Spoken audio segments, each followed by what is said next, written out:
আল্লাযীনা আমানু, ওগো ঈমানদার বান্দারা, কু আনফুসাকুম, নিজেকে জাহান্নামের আগুন থেকে বাঁচাও। গুনাহ নিয়ে বান্দা কবরে যাবি না, কারণ ওই কবরটা বড় ভয়ঙ্কর, ওই কবরটা বড় আযাবের ঘর। আল্লাহ সুবহানাহু ওয়া তাআলা বলেন, আল কবরু রাউযাতুম মিন রিয়াজিল জান্নাতি আও হুফরাতুম মিন হুফারিন নার। ও কুঠিবাড়ির বৃদ্ধ বাবাজি, দুটি হাত ধরে বলতে চাই আল্লাহর গোলামেরা গো, দুটি পাও ধরে বলতে চাই বাবাজি, মাথার চুল পেকে গেছে।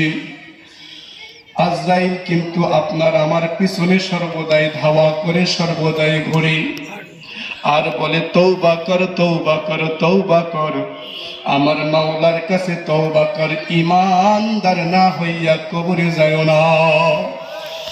ওই কবরের আযাব তো কঠিন। আল কবরু রাউযাতুম মিন রিয়াজিল জান্নাহ হুফরাতুম মিন হুফারিন নার। ওই কবরে যারা ঈমান নিয়ে যাইব, ওই কবরে যারা ঈমান নিয়ে মৃত্যুবরণ করবে আল্লাহর গোলামেরা, আল্লাহ সুবহানাহু ওয়া তাআলা ফুলের বাগান বানায়া দিবে। জোরে বলেন সুবহানাল্লাহ, আর জোরে জোরে বলেন সুবহানাল্লাহ। আর যদি ফেসবুকে গুনাহগার, গুগলে গুনাহগার, দুনিয়ার জমিনে রাষ্ট্রীয়ভাবে গুনাহগার, মানুষের চোখে গুনাহগার, অন্তরে গুনাহ লইয়া, চোখের গুনাহ লইয়া রে মানুষ, হাতের গুনাহ লইয়া যদি ওই কবরের মধ্যে যাই, আও হুফরাতুম মিন হুফারিন নার, ওই কবরটা এত ভয়ঙ্কর, ওই কবরের দুই পাশের মাটি কিন্তু আপনাকে আমাকে চাপ দিয়ে ধরবে। এত কঠিন আর এত জোরে ওই কবরটা চাপ দিয়ে ধরবে, বান্দার এক পাজরের হাড় খইসা অন্য পাজরের ভিতরে ঢুকে যাবে, এমন কঠিন আযাব ওই কবরের মধ্যে হবে।